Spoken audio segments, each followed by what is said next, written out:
Wara li qal dan, baqa' miexi l-quddiem, tiela lejn Ġerusalemm. X'inqorob lejn Betfage u Betanja, ħdejn il-għolja li jgħidula taż-Żebbuġ, bagħat 2 mid-dixxipli tiegħu u qalilhom: Morru r-raħal ta' biswitkom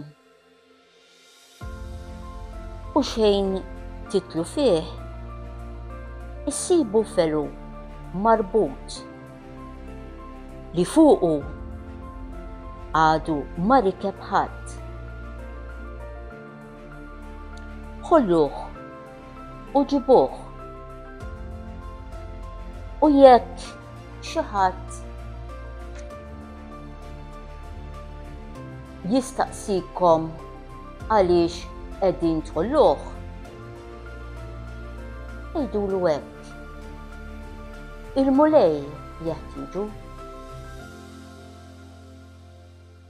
Telqu dawk li kienu mibgħutin u sabu kif qalilhom. Huma jħollu il-felu qalulhom is-siddien tiegħu: għaliex qegħdin tħollu l-felu? Qalulhom li l-mulej jeħtieġu u ġibuh lil Ġesu.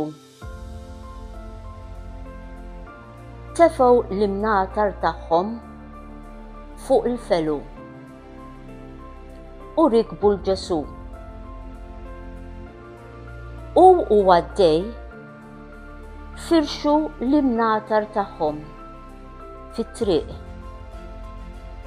Imbagħad x'imkien qrib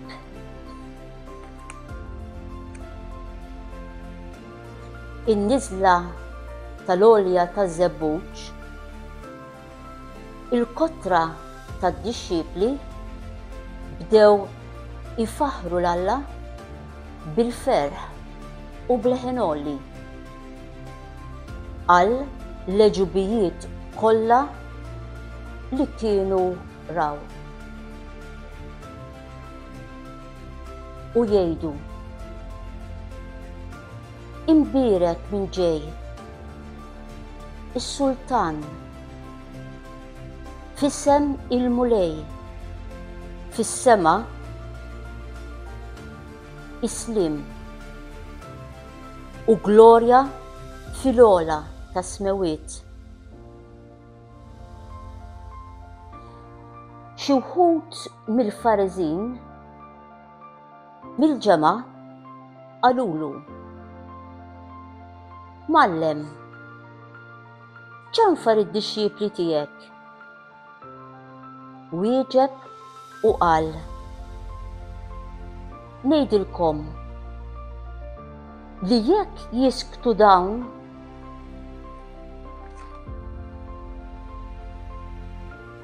jgħajjat il-ġebel. X'inqorob ħares lejn il-belt u beka għalija u qal: kieku għaraft intu ukoll f'dan il-jum dak li hu għall-ġid tiegħek, imma dak issa moħbi minn għajnejk, għax qatt jiġi żmien li jdawruk l-edewwa tiegħek b'rampa u jgħalquk u jrossuk minn kull naħa u jġarfu lilek u l-uliedek fik u ma jħallux fik ġebla fuq ġebla talli ma araftx iż-żmien ta' żjara li saritlek. X'indaħal fit-tempju qabatt ikkeċċi l-bejjija u jgħidilhom u miktub dari dar it-talb imma intom għamiltuha għar tal-ħallelin. U kien jgħallem kuljum fit-tempju. Il-qassisin il-kbar, il-kittieba u l-ewlenin tal-poplu kienu ifittxu li jeqirduh imma ma setgħux isibu kif jagħmlu għax il-poplu kollu kien imqabbad miegħu jisimgħu. Mela f'wieħed minn dawk il-jiem kif kien jgħallem il-poplu fit-tempju u xandirhom il-bxara, waslu l-qassisin il-kbar u l-kittieba flimkien ma' xjuħ u qalulu: Ejdilna bliema seta' tagħmel dawn il-ħwejjeġ, jew min tak din is-seta'? Wieġeb u qalilhom: Nistaqsikom jien ukoll ħaġa, ejduli, il-magħmudija ta' Ġwanni kienet mis-sema' jew mill-bnedmin? Huma għadu jaħsbu fihom infushom. Jekk ngħidu mis-sema' jgħidilna mela għax m'emmintuhx, u jekk ngħidu mill-bnedmin il-poplu kollu jħaġġarna għax kien jemmen li Ġwanni kien profeta. Għalhekk weġbuh li ma jafux imnejn. U qalilhom Ġesu: Anqas jien ma ngħidilkom li ma seta' nagħmel dawn il-ħwejjeġ. Imbagħad qabad jgħid lill-poplu dik tixbiha: Raġel ħawwel għalqa dwieli, qabbilha lid-diewa u siefer għal żmien twil. Meta kien il-waqt, bagħat għaddej għand il-bdiewa biex jagħtuh semu mill-frott tal-għalqa. Imma l-bdiewa sawtuh u batuh idu f'idu. Reġa' bagħat għaddej ieħor, wildan ukoll sawtuh, żebilħuh u batuh idu f'idu. Reġa' bagħat it-tielet wieħed, wildan ġerħuh u keċċewh. Imbagħad qal sit il-għalqa: X'nagħmel? Nibgħat lill-ibni l-maħbub, għandhom imnejn juruh ġieħ. Malli rawh il-bdiewa, ħasbu hekk bejniethom: dan hu l-werriet, ħanoqtluh u jkollna wirtu, u ħaġruh barra mill-għalqa u qatluh. Issa x'jagħmlilhom sit l-għalqa? Jiġi u jaqred dawk l-bdiewa u jagħti l-għalqa ta' dwieli lill-oħrajn. Malli semgħu dan qalu: ma jkun qatt. Imhu ħares lejhom u qal: xi jfisser mela dak li hu miktub: il-ġebla li rmew il-bennejja din saret il-ġebla tax-xewka?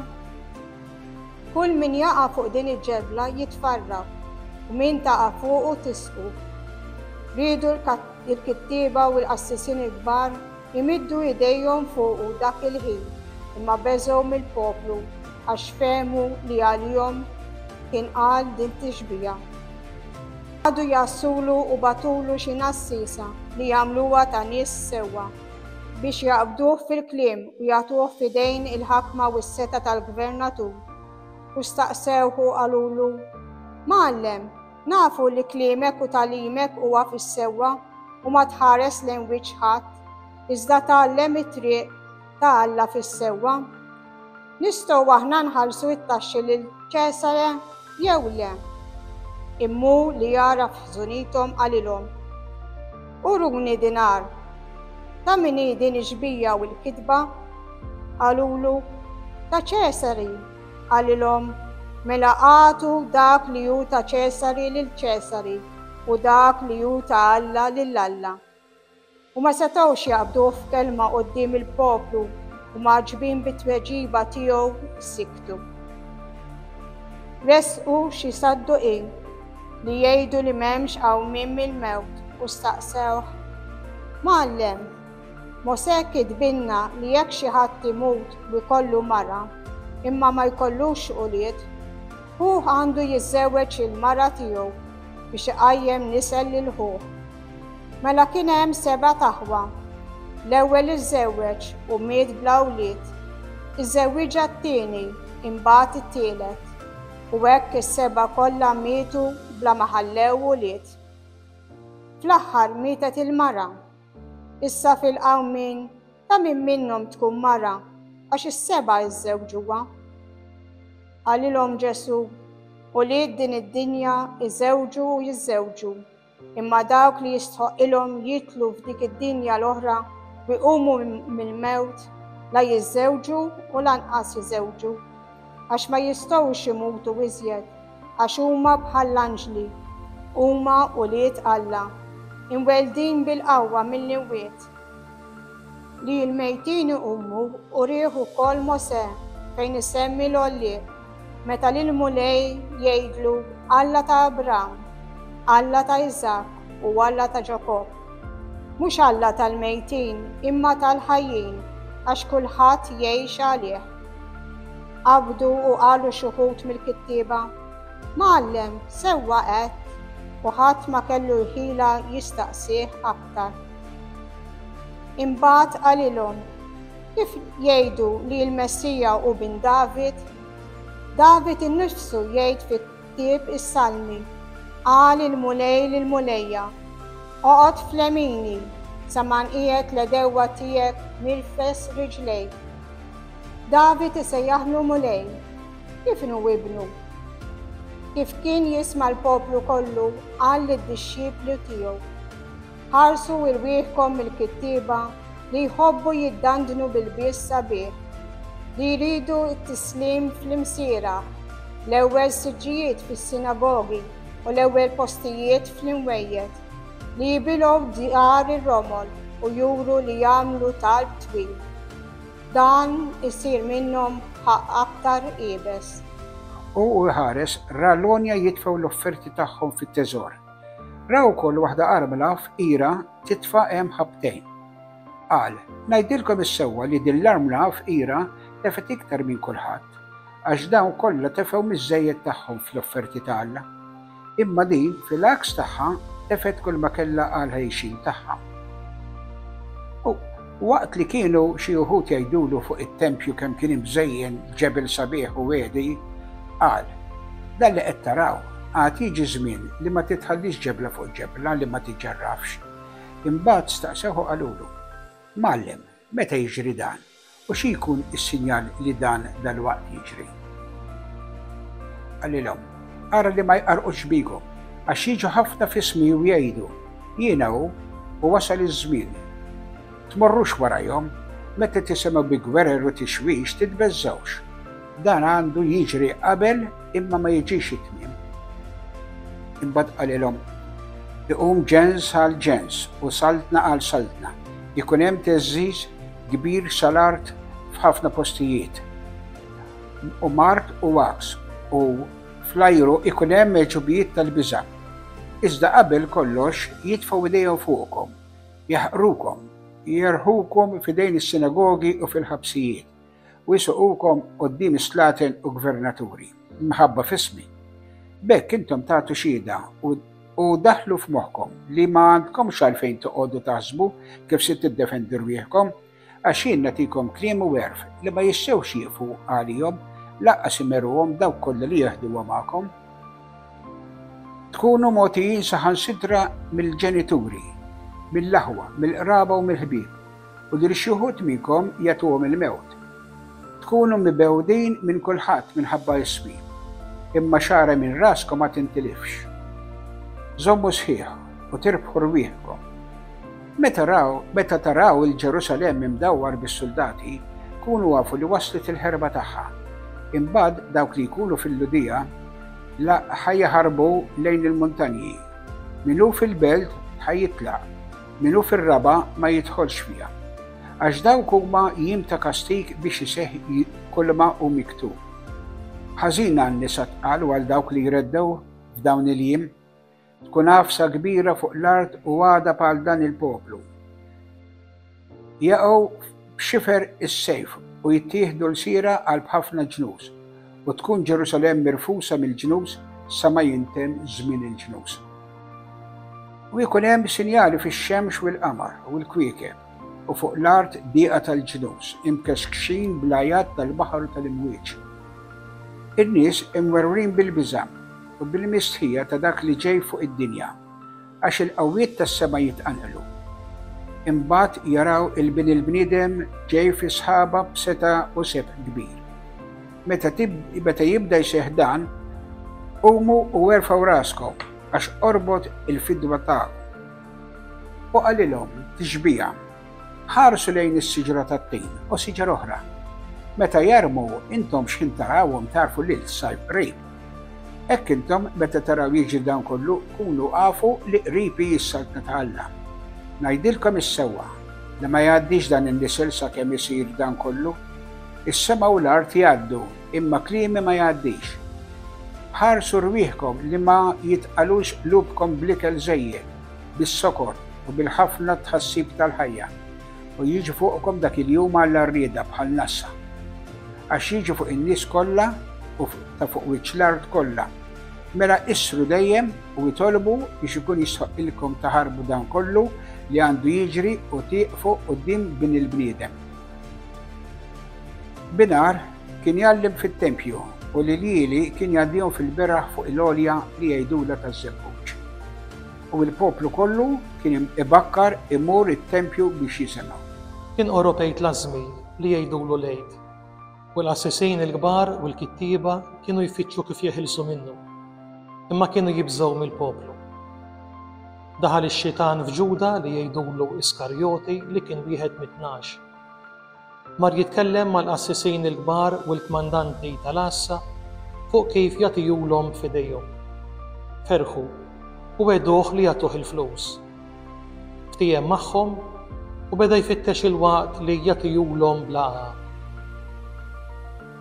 Wasal jum lażmi meta kellhom jissagrifikaw il-ħarruf tal-Eid. Bat il-Pietru u l-Ġwanni u qalilhom: morru ħejjulna biex nieklu l-ikla tal-Eid. Qalulu: fejn tridna nħejju? Qalilhom: x'in tidħlu l-belt tiltaqgħu ma' raġel ġor ġarra ilma.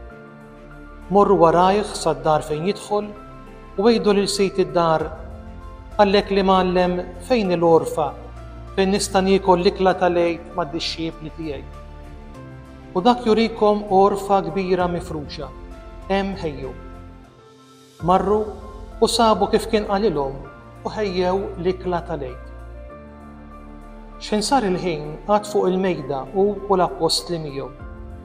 U qalilhom: kelli xewqa kbira li niekol din l-ikla tal-Eid magħkom qabel ma nbagħti. Għax ngħidilkom li ma nikolix iżjed qabel ma sseħħ fis-saltna ta' Alla. Imbagħad qabad kalċi, ratti l-ħajr u qal: ħuduh waqsmuh bejnietkom. Għaliex ngħidilkom li ma nixrobx aktar mill-frott tad-dilja sa ma tiġi s-saltna ta' Alla. Imbagħad qabad ħobża, ratti l-ħajr, kisira, tawhom u qal: dan hu ġismi mogħti għalikom. Għamlu dan tifkira tiegħi. Hekk ukoll għamel bil-kalċi wara l-ikla u qal: dan il-kalċi u l-għaqda l-ġdida b'demmi imxerret għalikom. Iżda ara, qiegħed min se jitradini fuq il-mejda miegħi. Għax bin il-bniedem imur kif inhu maqtuħ għalih, imma ħażin għal dak il-bniedem li bih jingħata.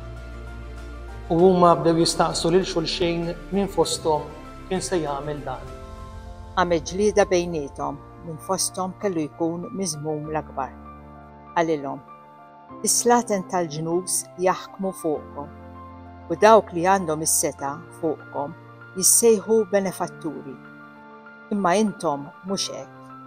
Imma minnu l-akbar foskom ħajsir bħall-iżgħar u min jaħkem bħal min jaqdi.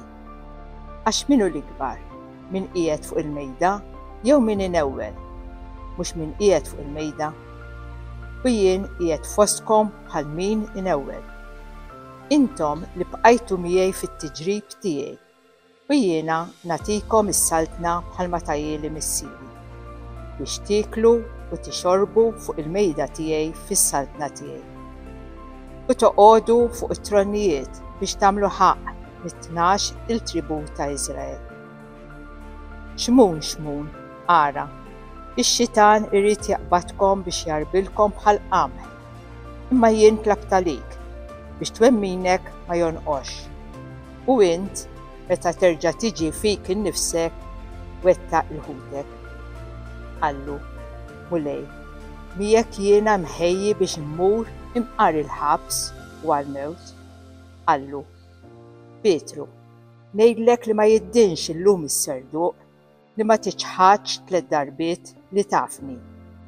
U qalilhom, meta bagħtkom bla borża, bla ħorġa u bla qorq naqaskom xi ħaġa? Qalulu, xejn. U qalilhom, imma issa min għandu borża jeħodha, min għandu ħorġa wkoll, u min m'għandux ibih il-mantar tiegħu u jixtri sejf. Għax ngħidilkom għandu jseħħ fiha dan il-miktub ukoll. U kien magħdud mal-ħżiena. Għax dak li hu fuqi oropa tmiem. Qalulu, mulej, ara, hawn 2 tisjuf, qalilhom, biżżejjed. U ħareġ u mar kif kienet id-drawwa tiegħu lejn l-għolja taż-żebbuġ. Marru miegħu wkoll id-dixxiepli. X'inwasal hemm qalilhom. Jitolbu biex ma tidħlux fit-tiġrib. U tbiegħet minnhom daqs tefa ta' ġebla. Qagħad għall-kubtejh u beda jitlob u jgħid, Missier, jekk trid warrab dan il-kalċi minni. Iżda mhux ir-rieda tiegħi, imma ssir ir-rieda tiegħek. U derlu anġlu mis-sema jfarġu. U maħkum minn niket kbir kien jitlob aktar mill-ħeġġa. U sar l-araq tiegħu bħal qatriet tad-demm niżlin fl-art. X'inqam mit-talba ġie ħdejn id-dixxiepli u sabhom reqdin biswiet il-qalb. Qalilhom, għaliex intom reqdin? Qumu u jitolmu biex ma tidħlux fit-tiġrib. Kif kien għadu jitkellem, tasal qata u qudiem kien mixi Ġuda li semmejna, wieħed mit-12. Resaq dan lejn Ġesu biex ibusu. Qallu Ġesu, Ġuda, bewsa int terħil bin il-bniedem. Ma li raw dawk ta' madwaru x'kien se jiġri, qalulu, mulej, nagħtu bis-sejf. U darab wieħed minnhom il-qaddej tal-qassis il-kbir u qatalu idintu l-leminija. Qabad Ġesu u qal, biżżejjed, u meslu idintu u fejqu. Imbagħad qal Ġesu lil dawk li kienu ġew għalih, qassisin kbar, mandanti tat-tempju u xjuħ. Iskom ħriġtu għal xi ħallil bis-sjuf u l-bsatel. Kuljum kont inkun magħkom fit-tempju ma meddejtux idejkom fuqi, imma din hi s-sija tagħkom bis-seta tad-dlam.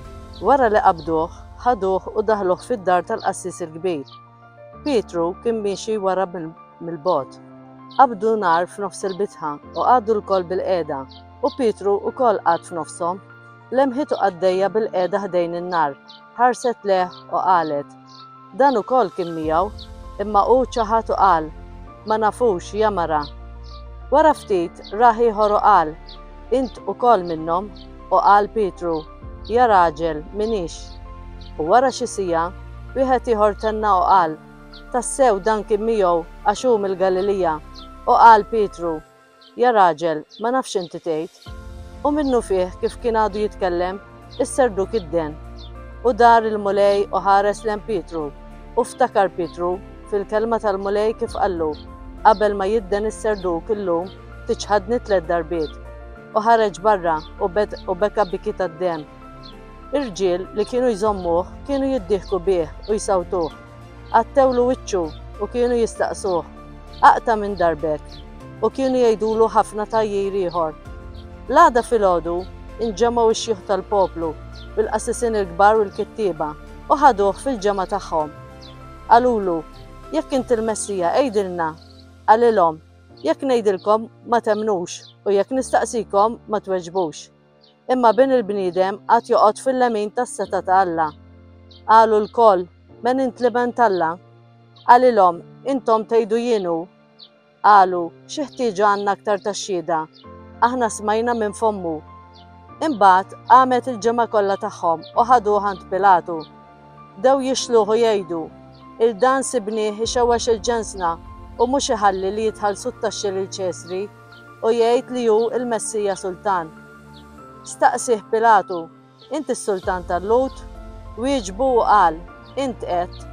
Qal Pilatu lill-qassisin il-kbar u lill-poplu, ma nsib l-ebda ħtija f'dar ir-raġel, imma dawk aktar bdew iħampqu u jgħidu, ixewwex il-poplu u jgħallem fil-Ludija kollha, ibda mill-Galilija sa hawn. Meta sema dan, Pilatu staqsa jekk dar raġel kienx mill-Galilija. Meta għaraf li kien taħt il-ħakma ta' Erodi, batu għand Erodi li kien Ġerusalem f'dawk il-jiem. Faraħ ħafna Erodi xirra l-Ġesu għax kien ilu ħafna jixtieq jarah billi kien sema fuqu u kien jittama li jarah jagħmel xi miraklu. Għamillu ħafna mistoqsijiet imma xejn ma wieġbu. Kienu hemm il-qassisin il-kbar u l-kittieba jixluh bla għeda. Wara li żebilħu Erodi flimkien mas-soldati tiegħu u ddieħek bih libsu libsa tal-hewn jgħajjat u reġa' batu għand Pilatu. U saru ħbieb Erodi u Pilatu dakinhar li qabel kienu miġġildin bejniethom. Pilatu reġa' laqqa l-qassisin il-kbarat u l-poplu u qalilhom, ġibtuli dar raġel bħalli kieku qiegħed ixewwex il-poplu u wara tħarriġtu qudiemkom u ma sibt fih xejn mill-ħtijiet li waħħaltu fih. Imma anqas Erodi għax reġa' batu għandna taraw li ma għamel xejn li ħaqqu l-mewt, għalhekk inwidbu u nitilqu. Iżda huma qabdu jgħidu f'daqqa, eħlisna minn dan u tilqilna l-Barabba. Dan kien mitfuħ il-ħabs minħabba tixwixa li saret fil-belt u qtil. Mill-ġdid, Pilatu kellimhom bil-ħsieb li jeħles il-Ġesu. Iżda huma baqgħu jgħidu, salbu, salbu. Qalilhom għat-tielet darba, x'dan jagħmel dan, ma nsib xejn fih li ħaqqu l-mewt. Għalhekk inwidbu u nitilqu. Iżda huma aktar kienu jħampqu u jgħidu u jitolbu li jkun imsallab u l-għajjat kien dejjem jitqawwa. U Pilatu qataħħa li jsir kif talbu. Telqilhom il-dak li talbu li kien mitfuħ il-ħabs minħabba t-tixwix u l-qtil u l-Ġesu tawlhom kif riedu. Huma u sejrin bih qabdu l-wieħed xmun minn Irene li kien ġej mir-Raba u għabbew is-salib biex iġorru wara Ġesu. U kienet miexi warajh kotra kbira ta' poplu u nisa li kienu jibku u jinewħu warajh. Dar Ġesu lejhom u qal, ja bniet ta' Ġerusalem, la tibkux lili, ibku lilkom infuskom u lil-uliedkom. Għax għad jiġi żmien meta jgħidu imberkin in-nisa bla tfal u l-ġwief li ma wildux u l-iżra li ma reddewx. Imbagħad jibdew jgħidu lill-muntanji aqgħu fuqna u lill-għoljiet ordmuna għax jekk f'ħadba ħadra isir dan, xi jsir f'ħadba nixfa. Kienu meħudin ukoll żewġ ħatjin biex ikunu imneħħijin. Xi waslu fil-post li jgħidulu qorrija, hemm salbu lilu u lil ħatjin, wieħed fil-lemin u l-ieħor fix-xelluk. Qal Ġesu, missier, aħfrilhom għax ma jafux x'inhu ma jagħmlu. Imbagħad qasmu ħwejġu bix-xorti u l-poplu kien wieqaf iħares.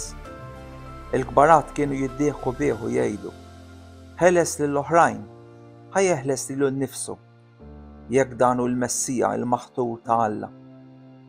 Kienu jiddieħku bih is-soldati wkoll li kienu jersqu jagħtuh il-ħall u jgħidulu, jekk int is-Sultan tal-Lut, eħles lilek innifsek.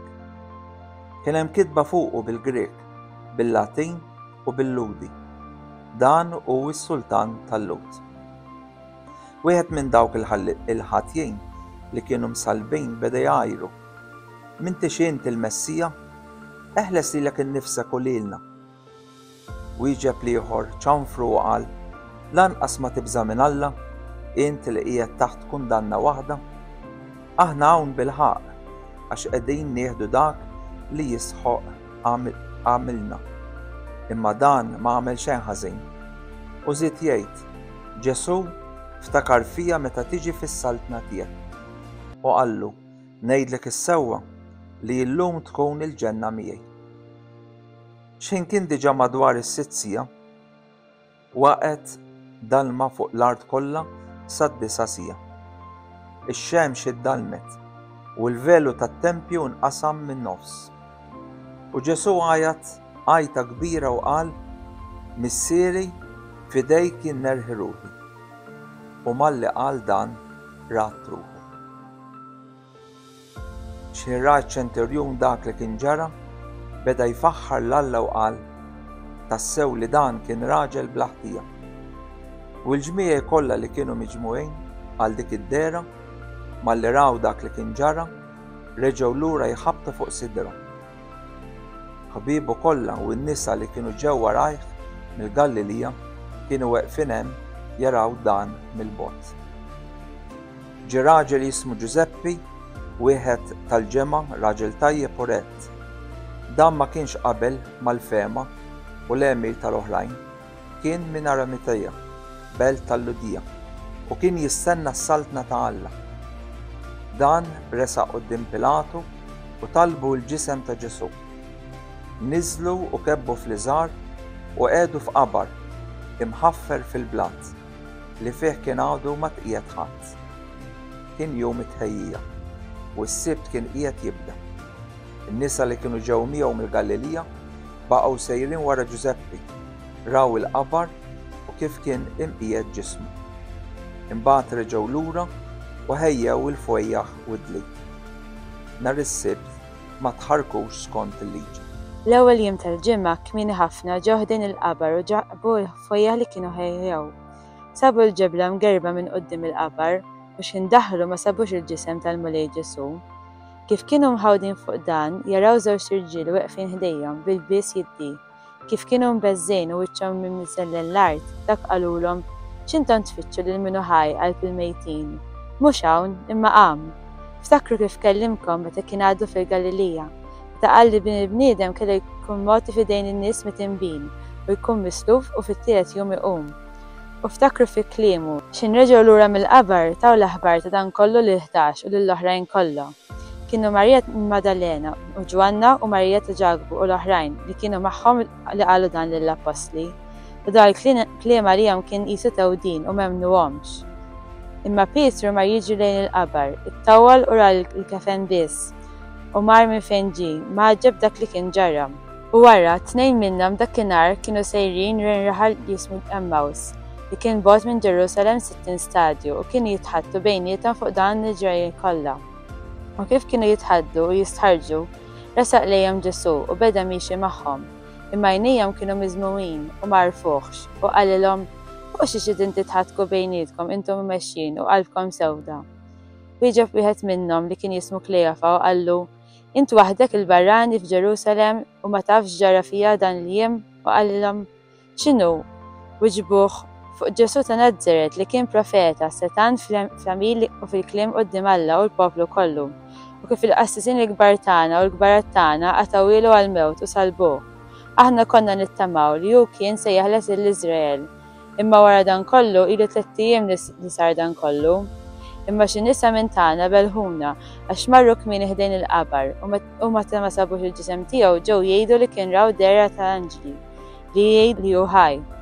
U marru wkoll xi ħodt minn tagħna ħdejn il-qabar u sabu kif kienu qalu n-nisa imma lilu ma rawx. Mbagħad qalilhom: "Ja nies bla moħħ u tqal biex temnu kull ma qalu l-profeti ma kellux il-Messija jbagħti dan kollu biex jidħol fis-sebt tiegħu." U beda minn Mosè u l-profeti kollha u fissirlhom dak kollu li fil-kotba kollha kien fuqu. U waslu fir-raħal fejn kienu sejrin, iżda huwa għamel ta' birruħu li kien sejjer aktar il-bogħod. imma huma ġeluh jibqa' magħhom u qalulu ibqa' magħna għax dalwaqt isir fil-għaxija u l-jum beda nieżel u daħal biex joqgħod magħhom. Xin kien fuq il-mejda tagħhom qabad il-ħobż, birku qasmu u tagħhom, u mbagħad infettħu għajnejhom u warfuh imma huwa ħabb minn fuq qudiemhom. U qalu wieħed il-ieħor ma kienx qalbna mifxula fina u jkellimna fit-triq u jfissrilna l-kodba u qamu dak il-ħin u reġgħu lura lejn Ġerusalemm u sabu miġmuwin 11 u sħabhom li qalulhom tassew qawm mill-mulej u der lil xmun. Huma qabdu jirrakkontaw dak li ġralhom fit-triq kif għarfuh fil-qsimt fil-ħobs. Huma jitkellmu hekk waqaf nofshom u qalilhom Islim għalikom. Imredin u mbeżżejn ħasbu li kienu jaraw xi spirtu. U qalilhom għaliex intom imħawdejn u jqumu ħafna ħsibijiet f'moħħkom. Araw idejja u riġlejja jiena hu.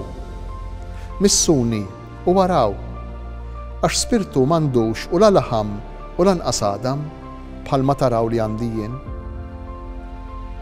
Kif qal hekk urihom idejh u riġlejh.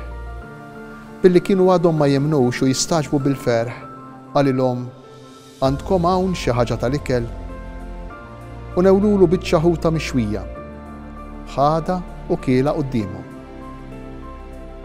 Qalilhom dan hu l-kliem li għedtilkom meta kont għadni magħkom li jeħtieġ li jseħħ kull ma hu miktub fil-liġi ta' Mosè u l-profeti u s-salmi fuqi.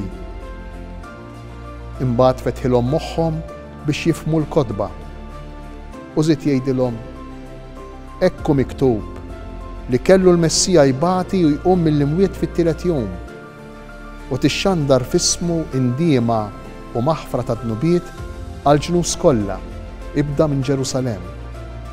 Intom xhud ta' dan u wara jiena nibatilkom dak li wegħdkom missieri. Intom ibqgħu fil-belt sa ma tilbsu il-qawwa mill-għoli. Imbagħad ħadhom saħdejn Betanja u rafa' jdejh u berikhom. U jberikhom infiret minnhom u kien meħud fis-sema. Huma imuh u reġgħu lejn Ġerusalemm ferħ kbir u kienu joqogħdu dejjem fit-tempju ifaħru u jbierku lil Alla.